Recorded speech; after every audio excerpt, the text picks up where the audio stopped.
Good afternoon. Welcome to PJ and the Beard. 19 conversations. We are right now at conversation number 15 of supposedly 19. So welcoming today, with us today is Brian, better known in this community as bbmade. How you doing, Brian? I'm doing well. Thanks for having me. Yeah, man. Thanks for being here. So we got to know Brian just from a couple comments that he left on some of the episodes that we've done in the past. And then I think it was on that 23 pedals episode we did. We mentioned that we didn't have the Leslie G by Hammond. And you kind of piped up with, hey, I have one if you guys want to try it out. And at that time we had 23 pedals to record. I was like, oh, I don't know how. But no pedal with the Leslie name on it. Right. I wasn't sure. I'll be completely honest with you. There was moments where Pat and I were looking at each other like, I don't know that we'll ever get through this. Like, it's just, I don't know that we can redo another one.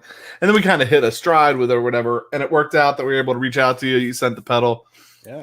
And I know it was appreciated. So I think I saw a comment on that one that somebody bought one. Yeah. After watching that. Yeah. So that was a great pedal. We appreciate that. Yeah. Brian Landreth. Uncle Bri just popped into the chat. Yeah, it's the least I could do because it's a great pedal. And it's kind of like, well, it does say Leslie on it, so it should be in there, but it's not. Right. They had the bigger one, the white one. Is it the white one? Yeah. At Guitar Center locally. They had a pretty big price on it. We could run down the whole rabbit trail of how long it takes before Guitar Center will start discounting and too long. Right. We didn't want to. We were heavily invested already. And you know that pedal, I mean, the thing about it, the LED is so bright on that thing. I had to put gaffer tape over the LED because it's just, you're playing at a gig and it's dark. You turn it on, it's like, you feel like a spotlight's on you. Is that on the Leslie G or the other one? Yeah, so watch out for that. If anybody that buys one, LED is bright. Wow. Brad Miller's listening on his ride home. We must hit his travel time every day. Welcome, Brad. So you know what? Let's do it backwards. Two things that we've been doing at the beginning of every episode. One is the clip of the day. One's pedal of the day. Since we're talking to Brian about the pedal he sent us and that Leslie Sound series that we did, where we went through all the Leslie pedals, we have coming up, if life gets back to something where we can start recording again, because we have all these tremolo pedals over here. We've worked with a bunch of companies to be able to make that happen, but we can't record right now. So let's do one of the pedals that I guess it was the Hughes and Kettner Tube Rotosphere that really kind of got me into the Leslie sound. Pedal of the day today, I'm going to give to Pat. Right. And it's not the first time that maybe we've talked about this pedal. I think we did an episode about it, but we always like to call it the pre-interview just to sound important. Brian divulged that he had one too. So these guys are going to bring you simultaneously the pedal of the day. Somehow those two right there. 1, 2, 3, boom. The Diaz Tremodillo, Right, which is pretty much probably the inspiration behind the Tremolo series. Great pedal. Yeah, I heard mine for the first time doing a recording session with a friend of mine that he had it, and it was great. I mean, it has the one side, the one switch that you can go cut the time in half to wherever you have it set on. Other than that, it's a pretty straightforward pedal, but man, sonically, it sounds fantastic. I'm not sure, Brian, I'm not sure what your first experience was or how you heard about it or. There's a guitar player in the Twin Cities, Minneapolis, St. Paul, one of my favorite guitar players. His name is Paul Burgeon, and I think that was the first time I heard it, and that was a long time ago. He probably had an original one, and he played like the 59 Bassman reissue, and he's very into Jimmy Vaughn, and he clicked that on, and I was just like, what is that? And then that's the first time I had ever heard it. That's got to be 20-some years ago. That's funny because the first time I ever heard it was at where Pat and I play the church we play at before I was actually playing. And he had kicked it on, and I remember like kind of nudging my wife and just being like, he has some kind of rotary something going on up there, and that sounds good. And every time I hear him kick it on from the other side of the stage, there's not many pedals that do that. Right. You know, I mean, there's sounds where you go, oh, that sounds cool. So there's not many times where like there's a pedal that makes you go, whoa. And so two of us in here right now, Yes. bbmade and PJ have this pedal, and then in the chat, Brody Hutchins is in here who has the twin to this one, right? Nice. So there's 3 Tremodillos. Yeah, we've told the story before. I met Caesar several times because he used to go to the Philly Guitar Show all the time because he was from the Poconos in New York. And a friend of mine's like, hey, that's Cesar Diaz. And I'm like, who? And then he ran down who Cesar Diaz was. I'm like, oh, great. So just kind of talked to him and then, got his card or something. So the 2 that Brody and I have were built by Caesar at the same time and then sent to us. And I've told Jason it's a pedal I've got to let my family know, like, make sure you know what that is on my unfortunate demise. And somebody needs to know that Caesar signed it on the inside, just to ramp it up an extra step. And that's the same with Brody's as well. So Brian, you said you think yours might have been made after Caesar? Yeah, I think so. I got this from a store a friend of mine owns, and it had to be after he had passed away. I don't remember, when did he pass away? I forget. I feel like I got my pedal in '98, I think. Did they make Cesar Diaz stuff after he passed? Yeah, they did. I'm not sure for how long, but they did.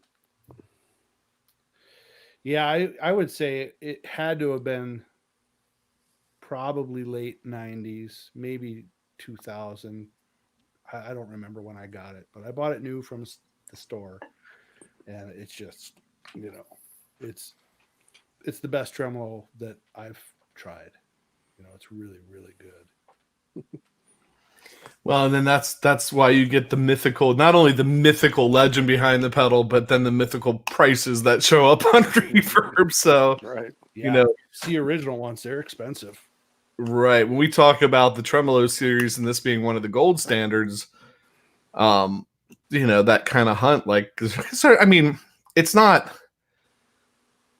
impossible and it's not unheard of that. I mean, there's gonna be other tremolo pedals out there that sound really good. Right. Right. So like you don't have to spend $500-600 on an original Cesar Diaz to get that sound.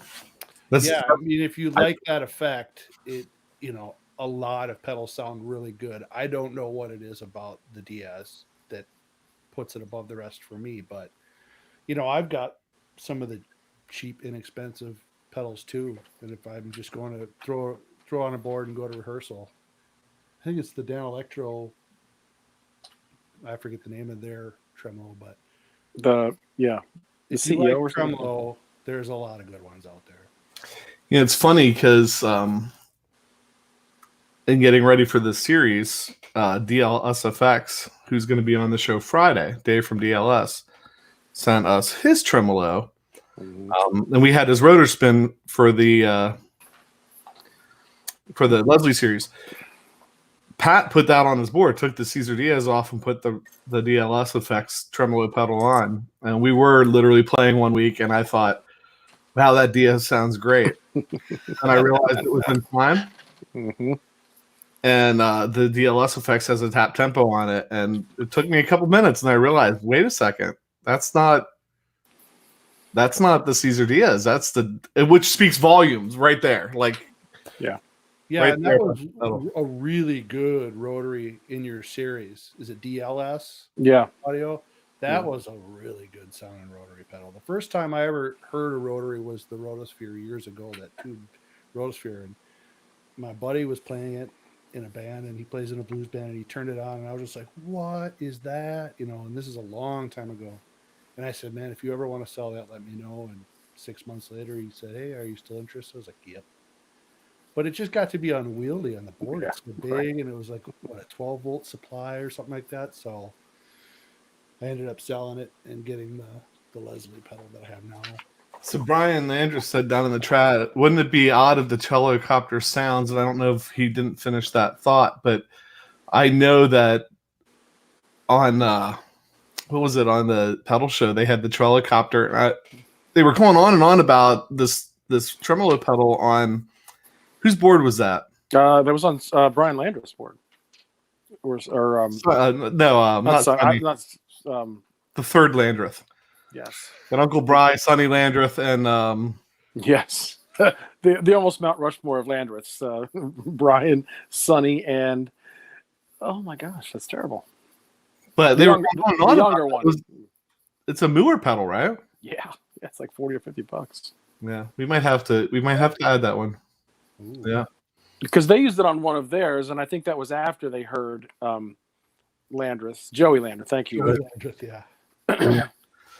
yeah. I mean, here they are. They have all these like Mm-hmm. Joey Landreth has that pedal board with like some really like high end pedals on it, and the Moore Jolcopter on there. So we might have to see about getting that one in.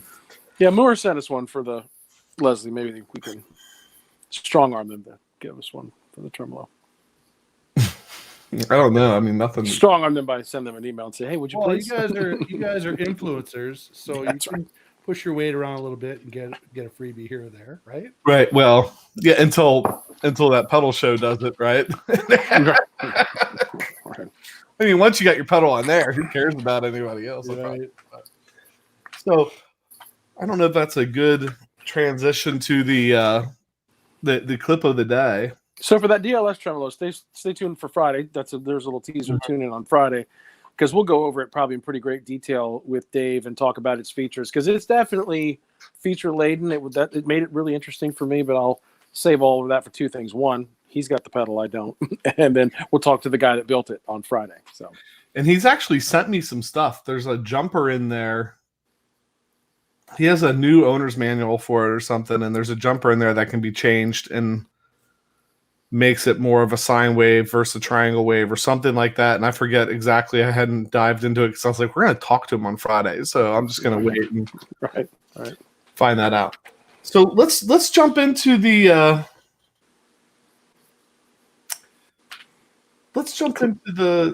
clip of the day. And just a couple seconds. And I know the people in here are going to recognize that this is not an unknown guitar player at all by any stretch of the imagination. But one of my favorites, and happy birthday to him because yesterday was his birthday. Give him a little teaser of who that might be. 60th. I was blown away. Here you go. Wow.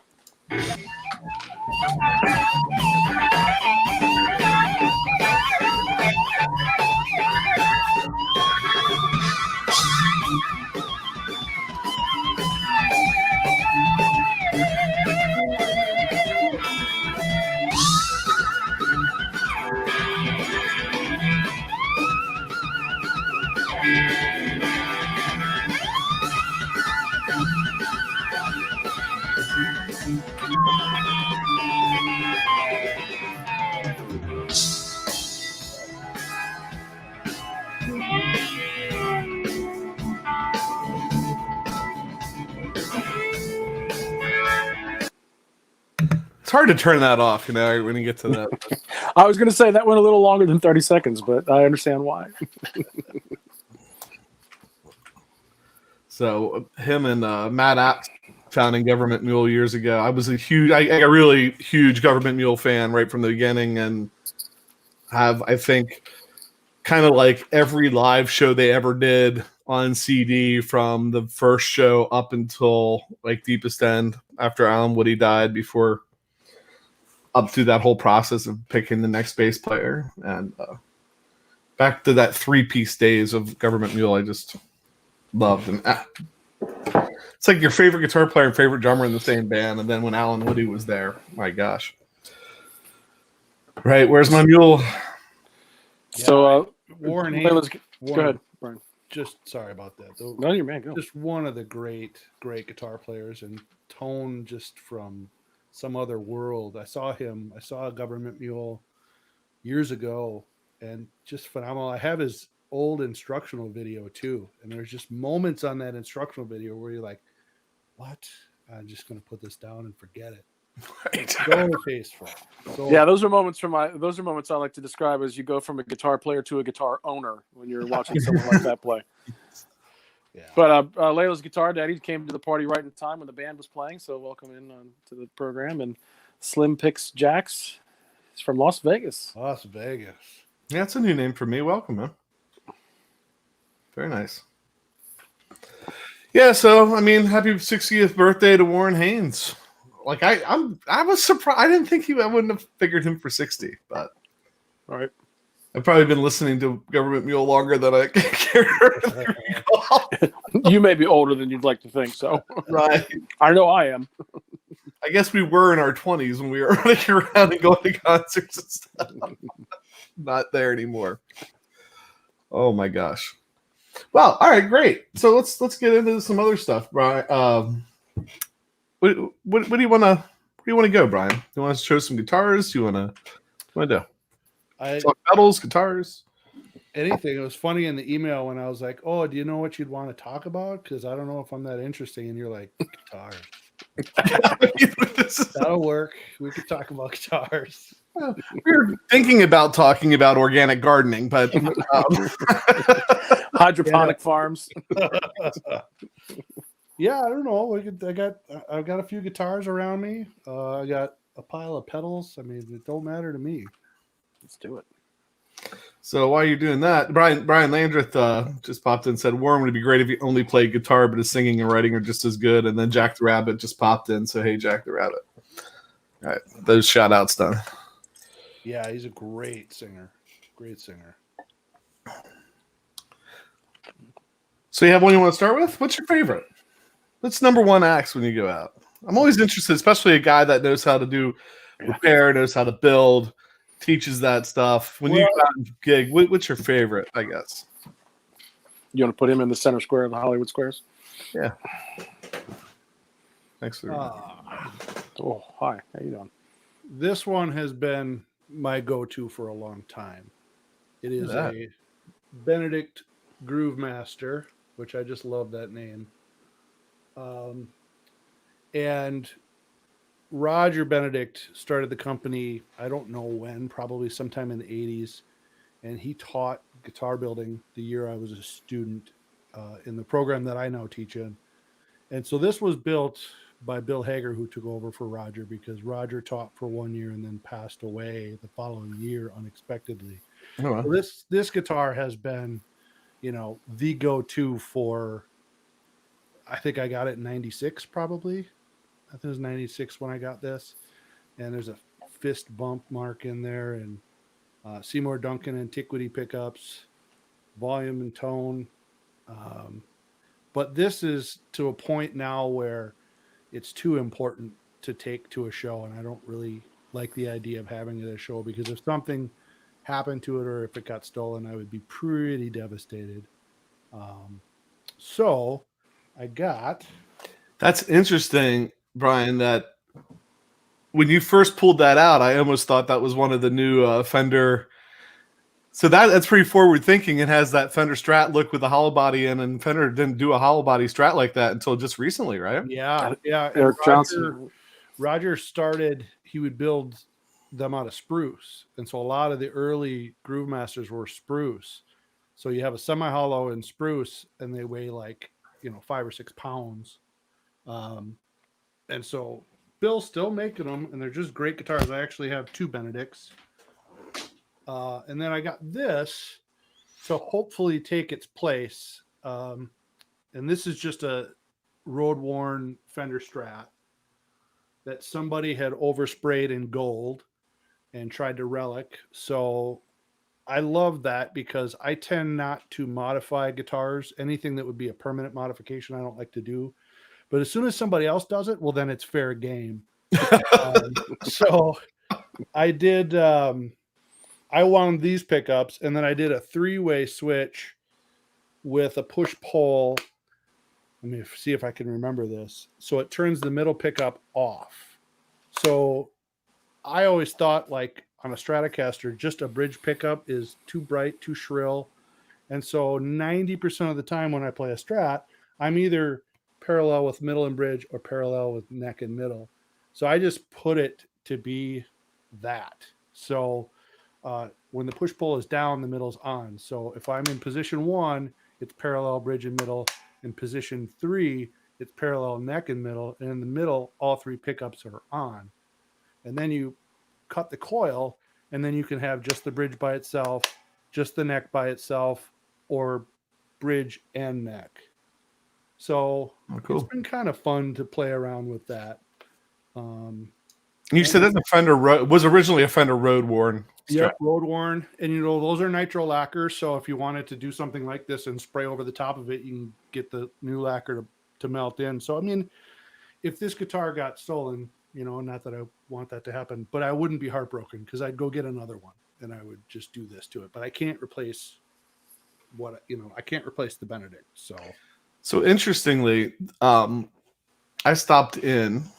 Maybe shortly after Christmas, I can't remember when, but we picked up a Leslie speaker, and when I went to pick it up, the halfway point was Steve Creeder's shop. So there's a store called Creeder Music that we did a little field trip to early on the channel, and when I was in there talking to Steve Creeder, who's the owner of that, maybe it's Matt Creeder.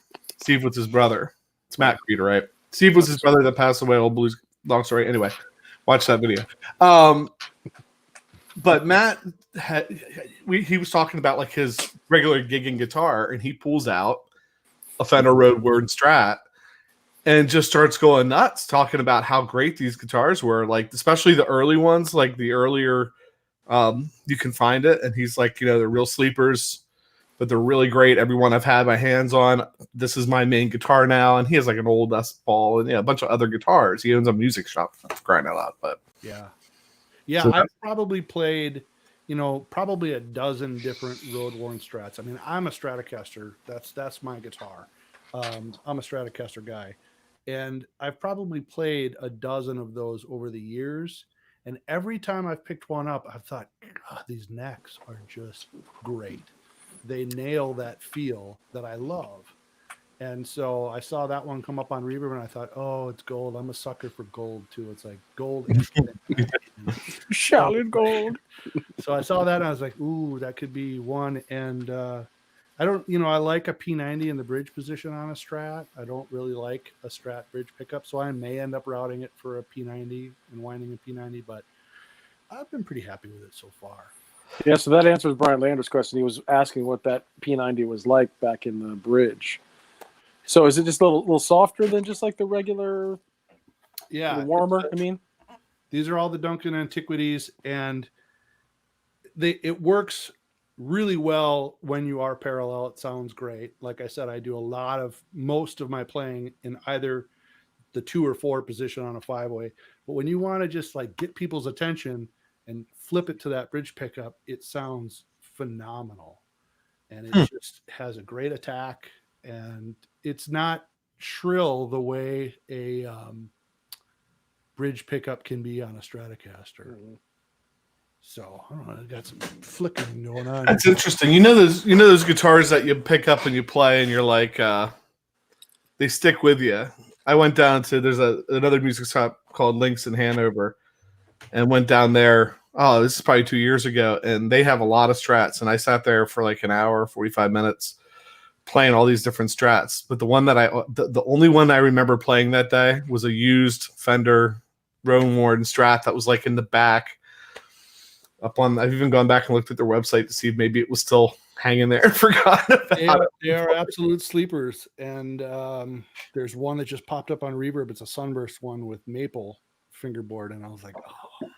But I've got enough Stratocasters. I can't keep buying. Well, we have a tagline for you if that's what you think. We'll dispel that myth right away. Yeah. So. Brian was a joystick for the tone control. Say what now? Is that a joystick for a tone control? On this one or the Strat? I'm thinking he's talking that one. Oh, no, what happened was... Oh, wait. I was trying to make you big and I took you out. Oh, I see. The reflector cap for this broke off when I took a tumble carrying a few guitars and landed on top of this. So, being the prudent guitar repair person, I haven't fixed it. So that one's number 1, probably. Ben Rossum just jumped in. He remembers Links in Hanover. Cool. Yeah, it's a cool story. Let's see. What did I not show last time? Oh, yeah, what did you not show? Because That's Hey, I lost Brian's audio. I'm going to go back out and come back in. all right. Sorry. Still hear me okay? Yeah, All right. This thing's going to focus or not. I'm gonna make you big. Let's see here. Hang on 1 second here. Bear with me 1 second because I'm having some technical difficulties. Is it the camera focus? It is the camera focus, yeah, and I got this second monitor that's freaking out on me, and it was causing other issues. So let me just drag this window back. There we go. You have that same focus problem with these. There we go. Closer.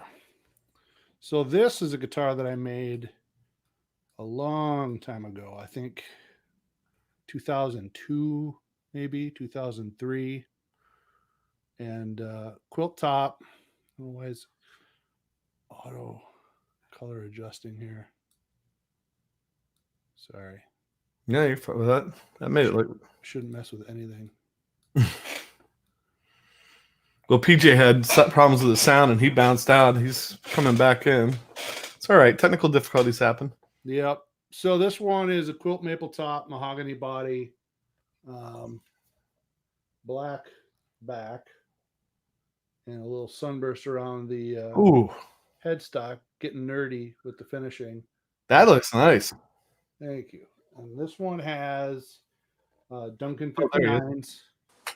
And if you ever put a pickup cover on, because these didn't come with solid covers, be careful of that last little push, because as soon as I put the cover on, the screw put a dent in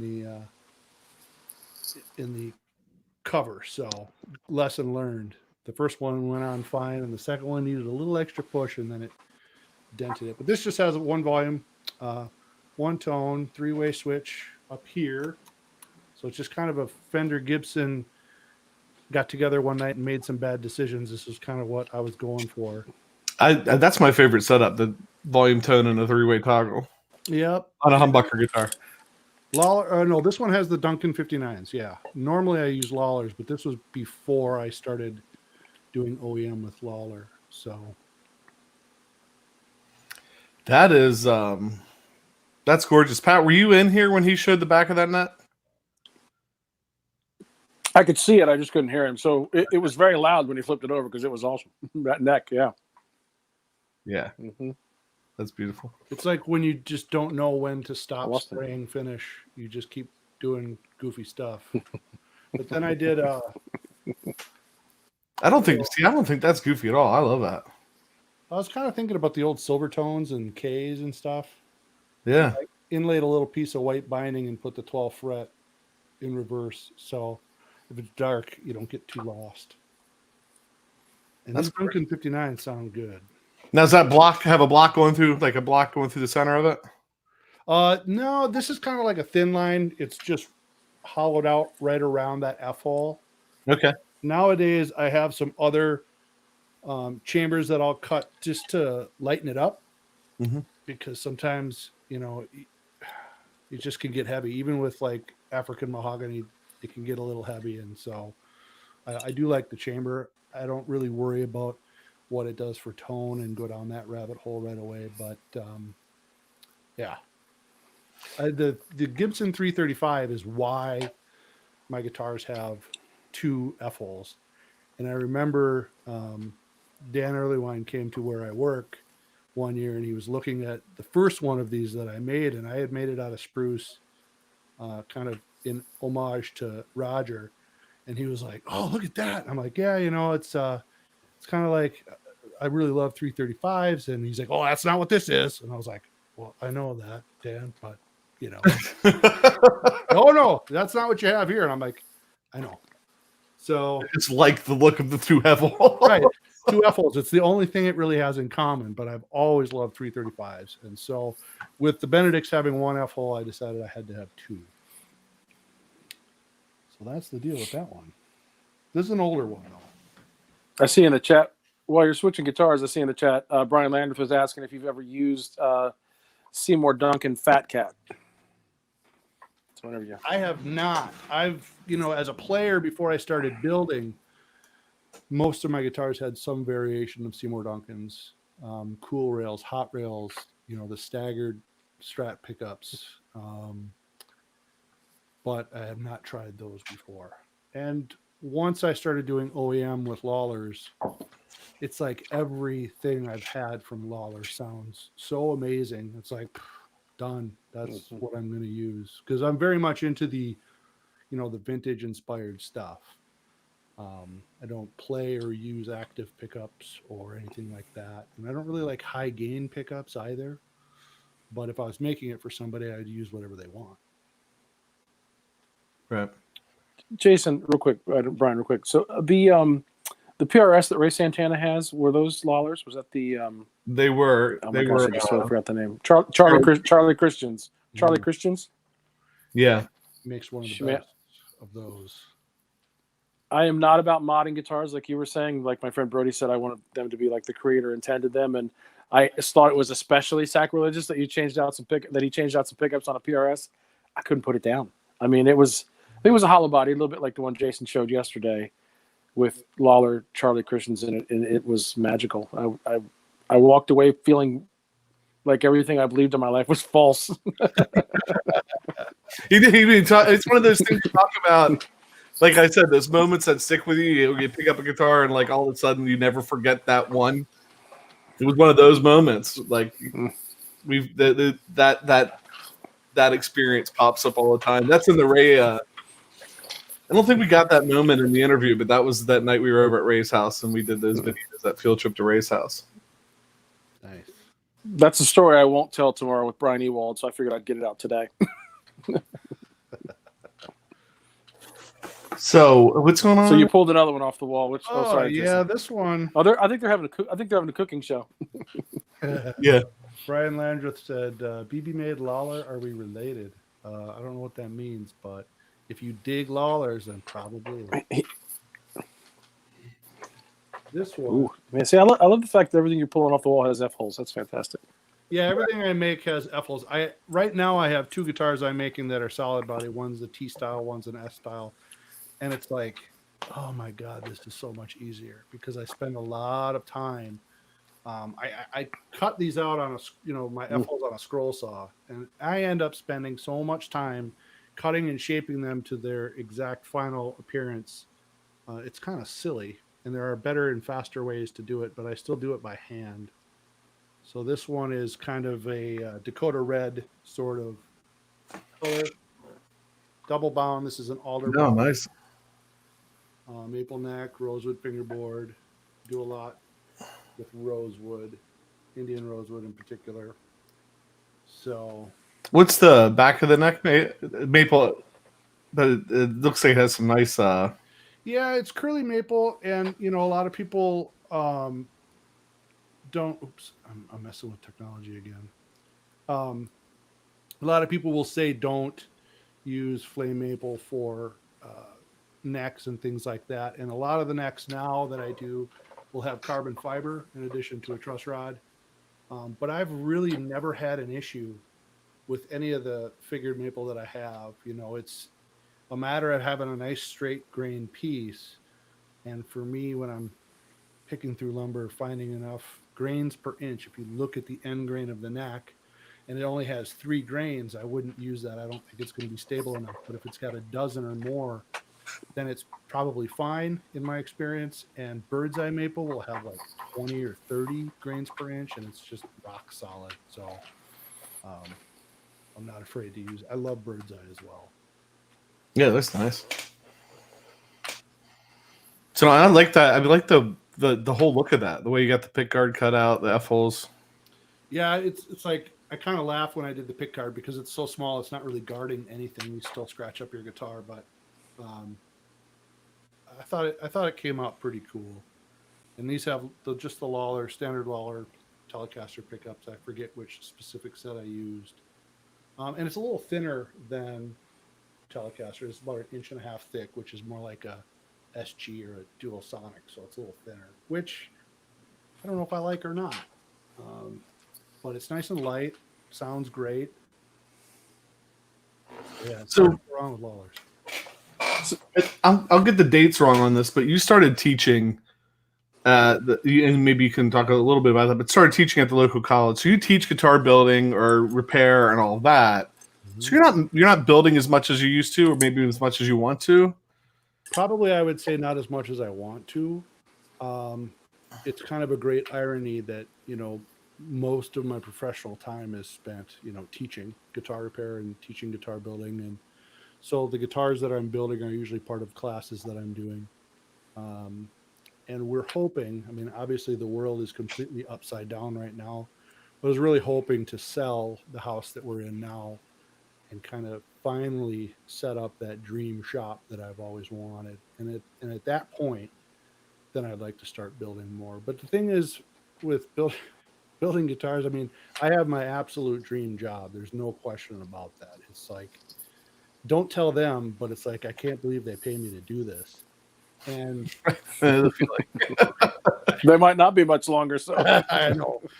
I feel like if I had to build guitars as a way to make a living, it would kind of ruin the experience of building guitars for me.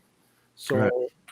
I will build what I want to build, what I'm inspired to build.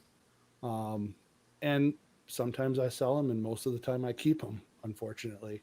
But I would like if we can get a new place and get set up with a proper shop. Because right now I can do just about any sort of repair here, but I really need a proper shop with a spray booth and a CNC and all of that. And so I'm hoping over the next year maybe, and then I would probably start producing more guitars and put them up in my reverb shop for sale. It's interesting. We talked to actually a neighbor of mine yesterday who I knew that I knew that he was building, and then he walked us through his basement and showed us his shop. I was just like, "What?"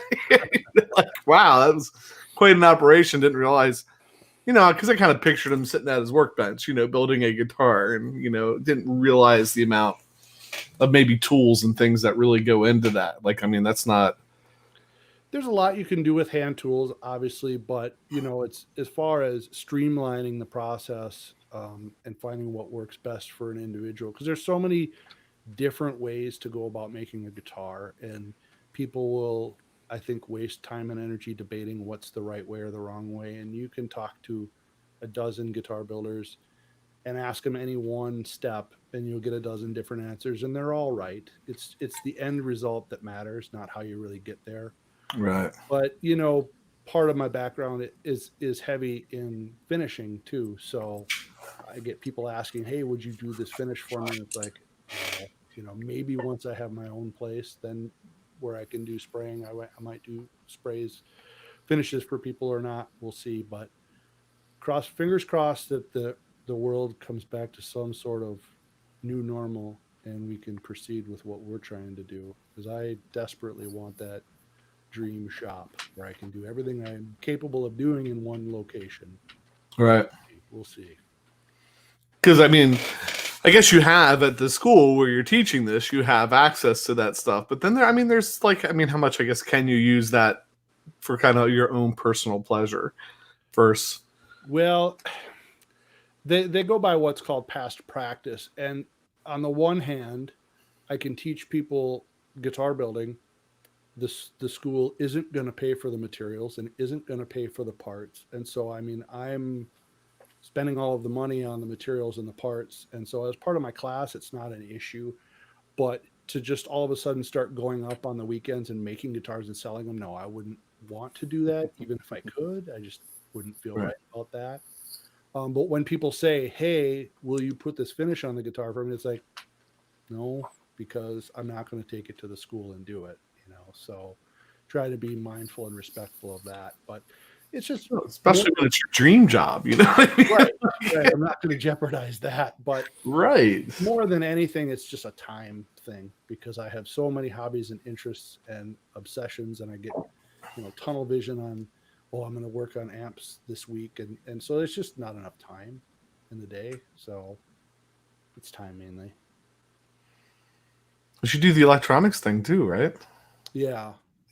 And fix and build amps here and there. And that's been it's like every 10 years I go through this thing where it was in 94 when I finished school learning how to build and fix guitars. And then in 2003, I went back to school for wood finishing technology. And that was a strictly 9-month dedicated program for just finishing, restoration, conservation, new finishing, all those sorts of things. And then I think it was 2013. I finally, after 20 years of wanting to, decided it's time to build some amplifiers. And so every 10 years, I go on this sojourn of trying to learn something new. And so tube amps have kind of been the obsession lately, as I have a few here. So What's the obsession now while you're quarantined? I mean, I'm assuming that you're kind of on stay-at-home orders and not leaving. You said you were putting your lessons online for school, and yep, that's what we've been doing. I've been producing. I probably have produced about 20 videos in the last couple of weeks. The first were focused on finishing, so I can do all of the lecture content and the demonstrations for what I would normally do in class. I'm putting them online for the students. And then this last week has been all guitar repairs. So I'm doing a fret job and bridge reglues and all these other things for my guitar repair class and putting those online so that once we can get back together face to face and hopefully soon, then we can just have lab time and they can get to work, you know. But I mean, obviously this thing is so much bigger than any one class or program. I mean, this is just kind of a global tragedy right now. So Yep. bigger, more important things to worry about. and that being a teacher, you know, day job, being a teacher myself, not anything, not as fun as teaching guitar repair and stuff. I'm teaching biology, but I know how much of my time it's like I see all these people like I'm going to learn how to play the ukulele or whatever, and I feel like I'm kind of in the same boat you are, spending a lot of time just getting stuff moved so they can keep going. But yeah, it's, you know, the students have been great. You know, I mean, obviously they get it that this is something that's so beyond our control. But yeah, I've been working really hard to get stuff online, and I started making videos, not to go off on a tangent, but I mean, I started making videos like 15 years ago for class because back then I might have 30 people in my class and I'm trying to do something at a power tool and they're not seeing what I'm seeing from a first person perspective. So the one was to try to address a way for that students could see exactly what I'm seeing when I'm doing it. And then also just to speed up the process. If I want to show them how to hand carve their first guitar neck, that could take 2 or 3 hours out of a day. And so the very first video I did was how to shape a guitar neck. And I spent all this time not knowing what I'm doing at that time for making videos. And I showed it in class and I was so proud of myself because I thought, okay, we went from 3 hours down to 45 minutes. And the first student raised their hand and said, that could have been 10 minutes. And I was like, ooh. And he was right. So I thought, well, okay. So that's kind of how I got going on the video making. And so I feel like shifting everything online, I'm sort of prepared for that because I've been making videos for so long. But what is this question? When replacing a nut, do you start with a blank or cut your anything cheaper is 2 mech nut files? When I make them, I start from scratch, just a bone, usually bone blank, and hand carve everything. But I do have like the Graph Tech stuff as well too. So sometimes you can get a pre-made one and just kind of finish it and tweak it. As far as the nut files, I think it's Hosco slotting files. If you look at, I think we have students getting them from Philadelphia Luthier Supply, and they have a really nice set of like 10 files. And they're more the ones that I like. They're just thin nut slotting files. Some of them are tapered and wedge shaped, and I don't really like those. But I start with a complete blank and just cut everything by hand. for somebody just starting out, would you suggest that, or would you suggest going with something that's kind of pre? I think if you're looking to, if you have a guitar that needs one replaced, taking some careful measurements and getting the Graph Tech, whether it's the Tusk or they have a few different materials that they sell. I think that would be a better way to start, to just try to fit it, flush it on the edge, and then take the material off of the bottom until it comes down rather than slotting it. because you kind of skip that step of having to slot it, because they'll come cut usually so that they're more than tall enough. And then take the material off the bottom to bring it down to where you need it, rather than having to slot each one individually. Because the difference between right and wrong, and it's like I see all of these how-to videos on YouTube, and it's like anything. There's good information and bad information, and we just have to siphon through it ourselves. But the difference between having the slot cut right and wrong can just be one more swipe with the file, and then it's too low, and then you're starting over, which are anybody that does this experiences at some point. It's like, oh, it's just about perfect, and then oh, now it's too low. Because it's easier to take material away than put it back. Yeah. Right. Yeah. So that would be my advice if you're just trying to start out. Look into the Graphtec. I think you'll have to take a real careful measurement of the width to make sure you order the right blank, and then it's just kind of fine tuning it. And there are some good videos on that too. But it takes our students, it takes, I want to say, 2 or 3 with hands-on instruction and help before they kind of get a grasp on it. And then we do these little mock-ups. So you're practicing on something that is already pretty well flat and straight and square. And then you get to an instrument, and it's kind of a whole nother animal to fit it. So I'd go the Graphtec. So I had a question for you that Jason didn't ask, but it's something that he likes to do. So when you're talking about building and you're doing your electrics, and you talked about your, Lawler sort of being your pickup of choice now, what kind of pots do you put in, especially like volume? Jason's kind of, he's talked about a lot, like a volume knob rider, to increase gain and clean it up. So what kind of pots do you use in your guitars? I always use CTS pots. Borns are another good one, but I always use CTS because consistently they're good to go. If you get kind of cheaper import potentiometers, in my experience, you'll get to where it's like you're turning your volume up and you get to about 9, and from 9 to 10 the volume drops, and it's like, what? So I've never had that happen, knock on wood, with CTS pots.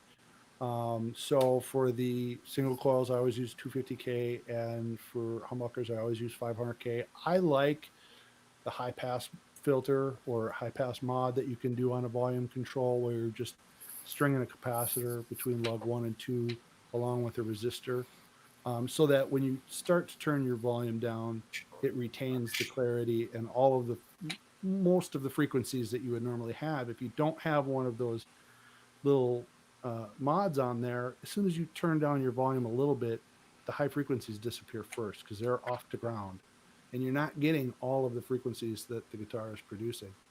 So CTS pots, and I do the volume. They call it a high pass mod. Is that the treble bleed circuit that you're talking about? Yeah, yep. And I do that on all mine, but then some players don't like that. If you don't have the resistor, what you'll find is that you can do it with just a capacitor, like a 0.001 picofarad cap. But what you'll find is that if you're accustomed to rotating the pot, 20 degrees to get this volume change that you're used to, if you just use the capacitor, now all of a sudden you have to turn it way farther to get that difference in volume. So some players don't like that because they have to turn it down so much. And that's where the resistor comes in. It just kind of helps the sweep of the pot be more what you would expect. So that would be a linear taper pot? All of them that I use are audio taper, but linear taper can be helpful in some instances. Pat's right. It's a rabbit hole for me. So if you pick up a PRS guitar, any PRS guitar, pretty much. Well, I'm not 100% sure about the SEs, but like any of the core models, you can roll the volume back, clean up your signal, and have kind of this nice taper the whole way down to 0.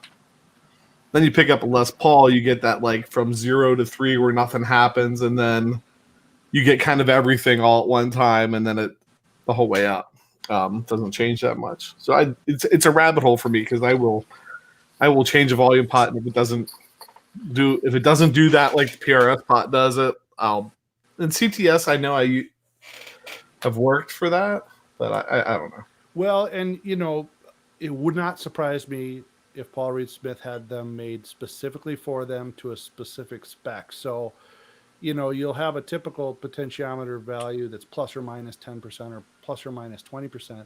And if you want to have repeatable results, you want to try to narrow that tolerance down, and that drives the price of the part up. And some people source things from CTS to have a specific taper.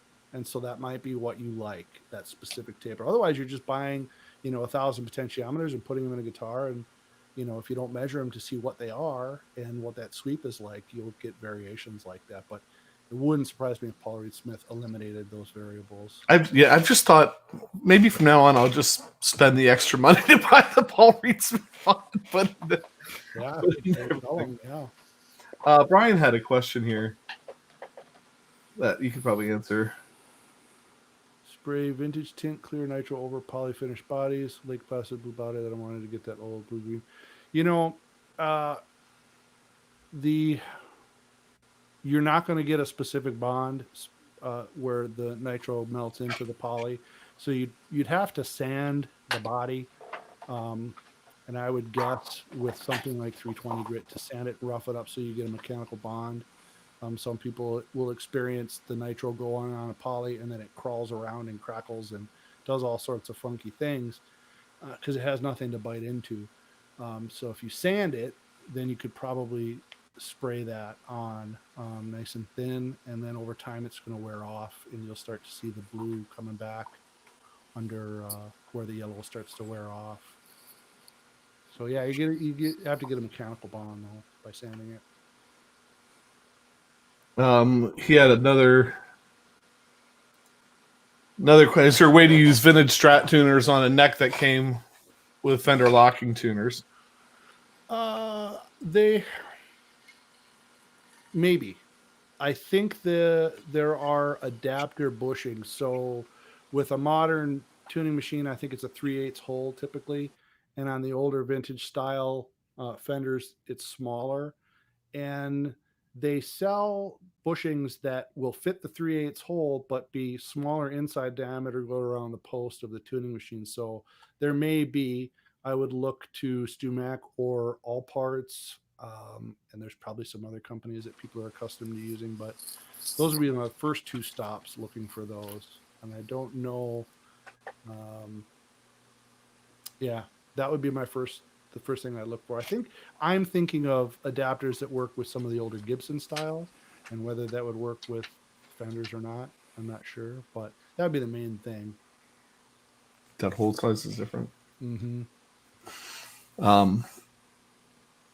I was sitting here thinking that we're terrible at self-promotion, and bbmade over here does have a YouTube channel. So if you're watching this right now or you're watching the replay, make sure you stop over there. And I don't know if I put that link in the description. I try to do that. If I haven't put it there yet, actually, I'm pretty sure I did. I'd have to look. But if I haven't, if you go to YouTube and you type bbmade, one word, you'll find it. Right. So we're expecting a higher level of engagement from some of our viewers. they have to run the search, but yeah, he definitely has a YouTube video channel over there, has a website, and I think the links are in the description. So make sure you check those things out. Pat, do you have any other questions you wanted to ask? Yeah, I mean, I kind of moving a little bit away from the technical side, like kind of your guitar playing journey. Like when did you start, and who were your influences? Kind of a broad question, but yeah, I'm always curious about that. I started when I was 10, and nobody in the family was musical or played instruments, but my older brother listened to a lot of rock and roll.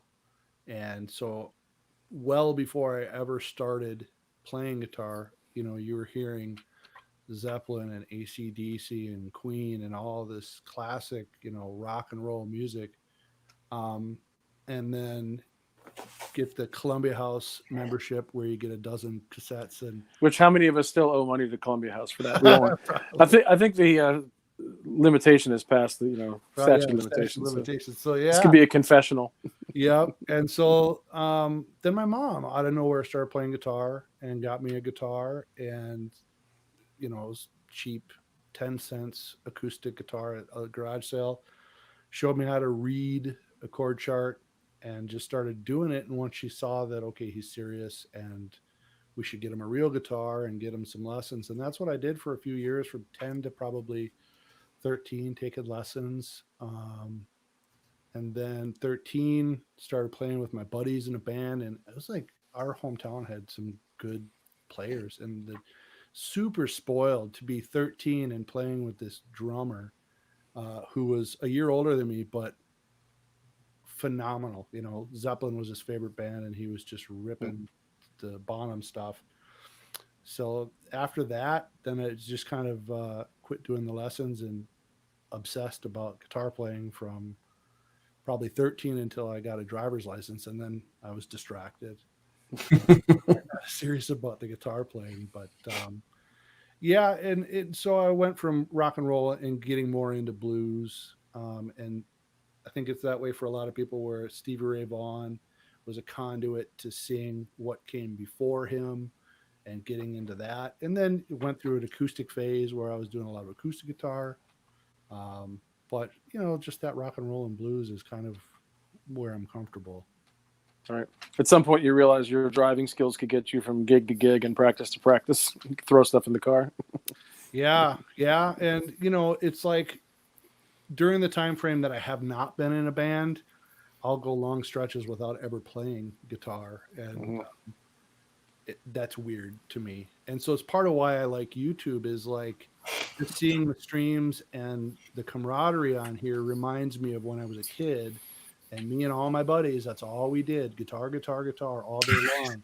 And so it reminds me of that, and it kind of makes me want to play again. So, I mean, I'm playing in a band now, but literally I could go a year without ever playing the guitar. I work on them and I see them and I make them, but rarely do I sit down and just play them. And so that's what's been fun about YouTube.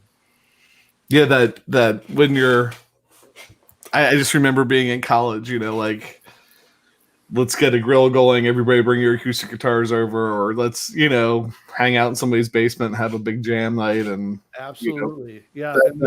Stuff doesn't happen as much. And then the house parties where we would have acoustic guitars going, and at some point in the night, we would all just stop and just start playing guitar and singing, and that was just tons of good, clean fun, shall we say. Yes. Well, part of the reason we started this channel is because outside of a rehearsal for a Sunday or playing on Sunday, I didn't touch a guitar. So it was kind of a bit of a sad state. So we decided to do this so that we could play and talk about gear and check out each other's equipment and all that stuff. So I get it. Like, this community thing has really been interesting. I mean, I'm until I started this channel, I was rarely on YouTube, and now it's like, do I need cable anymore? I can just watch YouTube on my phone all day. I know. I was so late to the YouTube thing at all. I think I started the channel like 4 years ago, but before that, I had never even looked at YouTube. I just thought, oh, that's stupid. What is that all about? And then you watch it, you're like, as a kid, Randy Rhoads was one of those players that you kind of idolize and aspire to. And then I'm sitting here one night and I'm like watching a live video of Randy Rhoads, and my mind is blown, because when you're a kid, all you have is the magazine and you're reading articles, and then all of a sudden it's like, oh my God, this is a video of Randy Rhoads. This is so crazy. Mm-hmm. So yeah, I was very late to the YouTube thing. I think this YouTube thing is going to catch on though. I think, yeah, they might be onto something. Now, if they could just create like other platforms where you could just take pictures and share them with each other and make comments. Yeah, see, you should do that. Like instantly, kind of like a Telegram, but instant, maybe something. Yeah. I'll mull that over a little bit more, see what I come up with. Or maybe like something that like you can show your face to people, like it's in a yearbook. Those are just two ideas I've been knocking around. Just I'll get back with you on kind of giving those away for free. That's dangerous. That's right. Yeah. Wow. So I'm looking up here at the time. It's 59 minutes and 14 seconds. So, one of the things that we're finding with these episodes is that we can sit down with somebody. We didn't know Brian very well before today, other than some email communications and sending a pedal back and forth. So it's been a real pleasure for us to get to sit down with him. And the hour flies every time we do it. The hour goes by. But we've been trying to we try to stick to that hour. I don't know why. but that's been the thing. It bumps up against the dinner hour. Yeah, well, it does because the stomach is rumbling as we speak. Well, and I want to say first, thanks for having me on today. And when I saw you guys were doing a series on Leslie pedals or rotary pedals, I was like, oh, this is perfect. So thank you for doing that, because I can only about imagine how much work that was to do. And now to venture into tremolos, ooh, good luck. Yeah. Well, and it's about wrapped up. Good. We have two episodes that are recorded and haven't been released. There's one episode we wanted to do like an alternative way to get that Leslie sound without using a Leslie pedal. Sure. And so we had that planned out. That was the last thing. I think the next thing and last thing we had to record. But that's coming, and then we do have to right behind. I'm doing that thing Pat does where you don't know which way to turn. So hard. Right here with the two microphones on. That's a Leslie 16 that we picked up for the series, but we've never done an episode on yet. And at some point in time, we'd like to do an episode on that. So I would say maybe 4 episodes. And then we were able, as that series progressed, we got a riff that I played at the beginning of every one.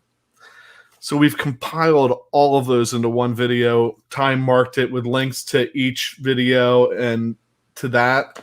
So you can go and like jump between 2 just on that riff and then follow the link out to that. So we've like kind of a, what do we call it? A comparison guide or an index for the series.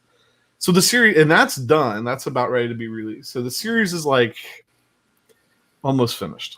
But it's like a quart of Chinese food. You keep digging into the Chinese food and you're like, there's a bottom to this container somewhere. No, there's really not a bottom to this container. So. When we went to the bottom of the container, there was a pile of tremolo pedals sitting down there. Right. So, but I mean, if you think that idea started like in September or October. I like to joke that his beard looked like mine when we started that series. Right.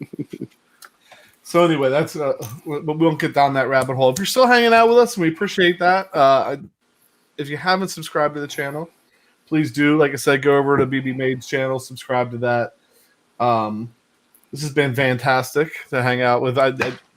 One of the reasons we started this YouTube thing was just to make those friendships and stuff. So it's been great to get to know you a little bit today and hear about what you're doing over there. And see those fantastic guitars that you're building. Oh my gosh, yes. I'd like. It's a little bit of a tease because I'd like to, play it. I know that's the thing. You make them, and then it's like, well, unless you have a dealer where somebody can go play them, how do they know? And they buy them, and hopefully, so I mean, locally people are able to play them and whatever. But yeah, that's a tough thing. So I'll be watching to see new builds come in and stuff in the future. I'm sure there'll be some. I hope we all can get back to something normal soon, because I want to be back in the shop, and I want just normal.